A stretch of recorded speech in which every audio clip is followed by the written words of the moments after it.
Sungguh-sungguh Allah sangat ridho ketika seorang hamba itu makan, makan ketika sesuap nasi dia muji Allah, ketika minum seteguk nasi dia muji Allah. Itu kalau orang diridhoni Allah itu wali betul.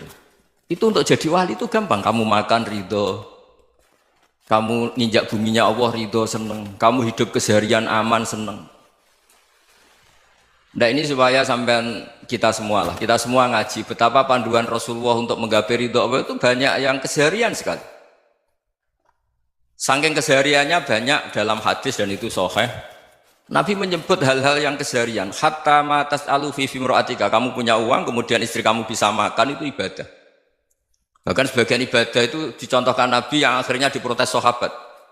Yaitu wa fi buti ahadikum sedekah, kamu menggauli istri kamu itu ya sedekah. Sampai sahabat bilang yang benar ya Rasulullah. Ayati ahaduna syahwatahu wa huwa lahu ajrun. Masa urusan biologis, urusan syahwat kemudian dia dapat pahala. Nabi menjawab, alaih salawadu'aha fi haramin akana alaihi wisrun. Bagaimana kalau dia meletakkan ke yang tidak benar itu kan dosa. Nah, hal-hal seperti ini yang saya ingin teman-teman semua. Saya juga agak ingin ngaji demi Anda juga agak ingin. Itu dosa sekali ngaji kok pesanan kelompok tertentu itu enggak boleh. Islam itu untuk semua. Jadi ya cuma karena di depan saya jenengan ya seakan-akan jenengan korbannya. Itu ada ilmunya dalam usul fikih itu. Jadi orang itu harus ngaji usul fikih.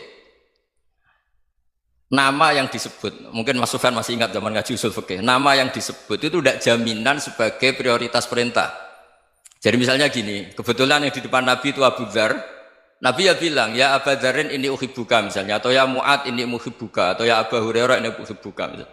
Banyaklah riwayat yang Nabi nyebut ya Abu Dzarin, ya Mu'ad, ya Abu Hurairah. Kemudian misalnya Nabi meneruskan khitab, ini uhibbuka, saya mencintai kamu, fakul dubur sholatin, atau sebagian riwayat disebut falatadaan la dubura kulli sholatin, Allahumma inni ala dzikrika wa syukrika wa husni ibadatik. Saya mencintai kamu, siapa saja, Mu'ad bisa, Abu Dzar bisa siapa. Saya mencintai kamu, mohon kalau habis sholat kamu jangan lupa wiridan Allahumma a'inni ala dzikrika wa syukrika wa husni ibadatik. Ya Allah, tolong kami permudah supaya mudah ingat engkau. Anda tidak bisa mentang-mentang, wong nama saya Parmin, nama saya Purnomo, itu yang diperintahkan Mu'ad misalnya. Jadi yang disebut satu, tapi khitab itu untuk siapa saja. Saya teruskan ya. Jadi saya mohon semua kita melakukan kebaikan itu kalau dalam kaidah fikih disebut al yakin la yuzalu bisyak. Banyak kebaikan yang kebenarannya itu 100%. Tidak punya efek samping ke pihak lain, ke kelompok lain, ke komunitas lain. Yaitu tadi misalnya Anda makan dan itu murah sekali, hanya butuh satu piring. Setiap punyaan kamu muji Allah, setiap minum kamu muji Allah. Itu redaksinya Rasulullah SAW disebut Allah sangat ridho ketika seorang hamba makan, kemudian dia memuji Allah. Atau minum, kemudian dia muji Allah. Logikanya gampang, negara seperti ini yang kamu harapkan bentuknya kayak apa, mertua, ipar, komunitas, tetangga. Itu nyata terjadi itu kan belum pasti. Sementara yang mesti terjadi adalah kamu butuh makan, kalau tidak mati. Butuh minum, kalau tidak mati. Butuh bumi yang nyaman ditempati, kalau tidak kita juga mati. Sebab itu Allah kalau menyebut nikmatnya itu hal-hal yang keseharian. Alladzi at'amahum min ju'. Allah itu siapa? Allah itu yang menciptakan kamu bisa makan. Tidak berlebihan. Allah itu yang menciptakan kondisi sosial itu ideal. Zaman Nabi itu ya ada orang munafik. Orang-orang pilihan Allah itu juga diuji orang sekelilingnya yang macam-macam. Semua diuji sesuai konteks zaman dan waktu. Nah, tapi ada ibadah-ibadah yang selalu disarankan Nabi. Sampai Nabi itu pernah ditanya, ayul islami khairun ya Rasulullah, Islam terbaik itu gimana? Jawaban Nabi itu unik. It'amut to'am. Islam terbaik itu ya makan-makan, santai-santai. Ketika Allah menyebut beberapa kebaikan, falak tahamal aqobah, wa ma adrokan apa? Mal aqobah. Terusannya apa? Fakku rokobah. Terusannya apa? Au it'amun fi yaumin di masubah. Ya, itu acara makan-makan itu juga Islam. Kenapa? Ya bayangkan kalau tidak ada makanan, kita mati kan? Kondisi sosial tidak ideal itu Anda masih gak apa-apa. Tapi kalau Anda tidak makan, Anda tidak minum, Kamu punya istri cerewet masih bisa hidup, punya mertua cerewet masih bisa hidup. Tapi kalau tidak makan bisa mati. Berarti penting mana istri sama makan? Penting mana? Makan. Semoga istri Anda dengar, nanti kamu disuruh makan tapi pulang deh. Itu kalau dibahasakan makan masih memahami. Penting mana nasi satu piring dengan istri. Nggak ada nasi mati, nggak ada istri belum mati. Penting mana? Gak berani jawab kan? Nah, ternyata Anda ada garang kan di depan istri. Jadi saya mohonlah, mungkin Mas Sufyan Sauri tadi yang bisa bantu lah. Teman-teman tuh ngaji yang keseharian saja. Karena kita nyari ridha Allah itu berdasar firman Allah. Dan firman Allah itu menyebut keseharian tuh riang, gampang. Yaitu tadi misalnya wa min ayatihi manamukum billaili wan nahar. Termasuk ayat-ayat Allah itu kamu tidur. Maka dulu itu ada guyonan, ada tokoh Mu'tazilah, kelompok dalam Islam yang berpikir manusia itu bisa menentukan ikhtiarnya sendiri. Karena saya bisa duduk, ingin berdiri, berdiri. Karena kelompok ini nggak terima kalau semua kehendak Allah, nanti bagaimana kalau semua kehendak Allah kok ada hisab ya, ada sanksi. Lucunya itu dia akhirnya ini cerita ya, mencintai seorang perempuan cantik sekali. Dan itu dia menjadi ahli sunnah itu oleh hal-hal yang sepele. Karena istrinya cantik, ya namanya suami istri itu hubungan intim. Terus ditanya, Mas, masih ingin lagi? Masih. Silahkan diulang lagi. Wah ya tidak bisa. Katanya manusia bisa menentukan yang diinginkan. Itu tobat itu. Itu nggak bisa ditobatkan Mas Sufyan Ats-Tsauri. Orang cantik yang mudah nobatkan orang itu orang cantik. Segampang itu. Akhirnya kita tahu, makanya kalau dalam kitab Hikam itu disebut al-akil mayyakul madza yaf'alu wa hubi wal ghafil mayyakul madza af'al. Orang yang punya akal karena sadar ini wilayah Allah, semua milik Tuhan. Itu dia tiap hari berpikir, besok Allah akan melakukan apa terhadap dunia ini. Kamu merencanakan suatu mau plesir ternyata gempa. Mau wisata ke Rusia ternyata perang. Kamu tidak pernah tahu apa yang akan terjadi besok. Wa ma tadri nafsum madza taksibu ghadan. Tapi anda semua kita ini sering punya jadwal permanen. Makanya saya kalau diundang siapa saja, sana takdir. Yang jelas Gus ini acara penting. Ya masih acara penting nak pangeran ngersakno piye? Kowe ape dadi pangeran, kamu kok mau jadi Tuhan? Itu kadang ya kiai. Penting Gus acara ini jenengan harus memastikan bisa. Loh kamu itu yang ngajarin tauhid, sesuatu itu biadillah kok bilang-bilang apa pasti. Kalau maksa terus tak tobatkan loh kamu kata saya. Ya kalau gitu Gus bilang insya Allah. Wah itu hati saya, fisik saya, roh saya sudah bilang insya Allah. Tidak usah kamu latih kata saya. Nah hal-hal tauhid keseharian itu gampang sebetulnya.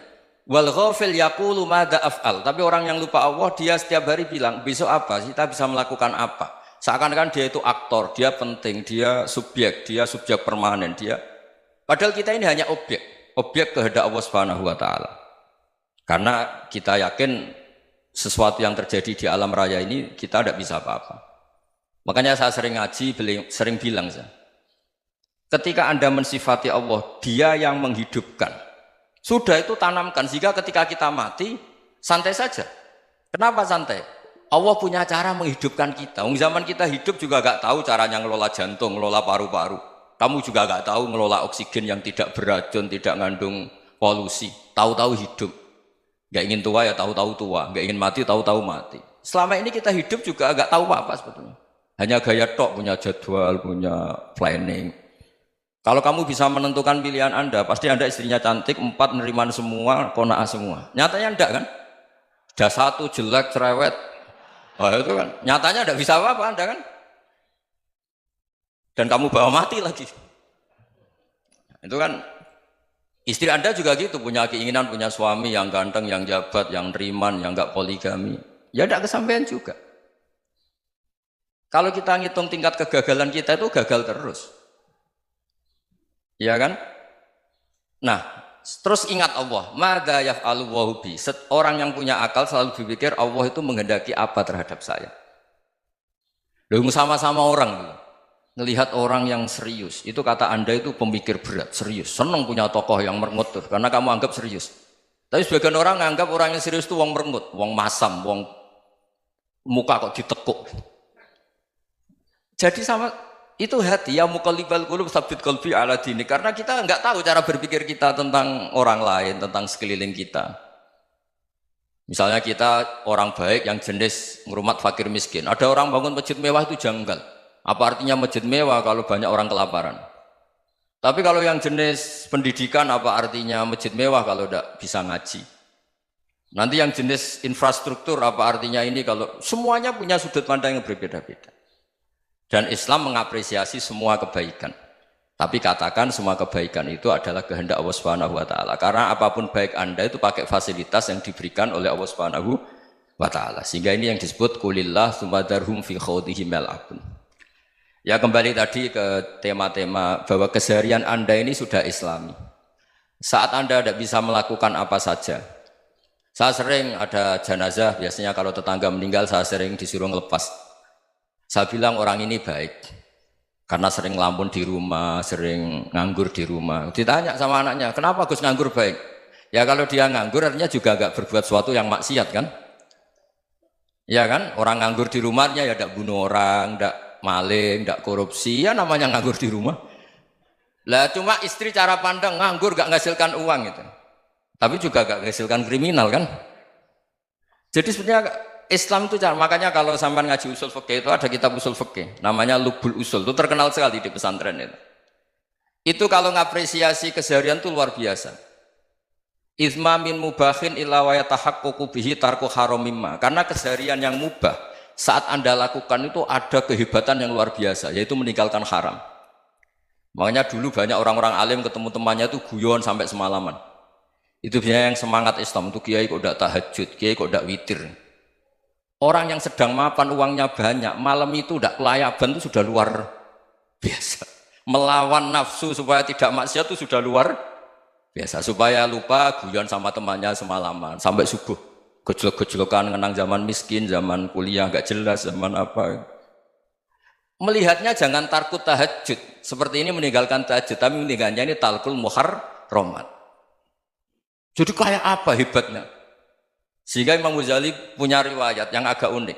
Hatta takuna ibadatu akhiri hadil ummah iku an-naum. Sehingga suatu saat ibadah terbaik umat ini itu tidur. Itu kan riwayat kontroversi. Ketika Imam Ghazali tanya, kenapa iya? Kenapa kamu mulai keluar dari rumah itu sudah banyak maksiat? Melihat perempuan yang enggak mahram, melihat fenomena. Tapi kalau kamu tidur itu enggak melihat apa-apa. Tapi juga kamu jangan nganggap tidur itu ibadah betul. Saatnya melakukan fardu ain malah masih tidur. Tapi itu sudut pandang yang menjadikan kita Islam itu gampang. Jadi saat Anda tidak bisa aktivitas apa-apa, misalnya ada beberapa orang yang lumpuh. Lumpuh itu memang nggak bisa Jumatan, nggak bisa ibadah, tapi dia juga nggak bisa maksiat. Tidur itu memang Anda saat itu tidak bisa tahajud, tidak bisa witir, tapi saat itu ada zina, ada maling, tidak gosipkan orang, tidak bully orang, tidak menanamkan kebencian, tidak hasud.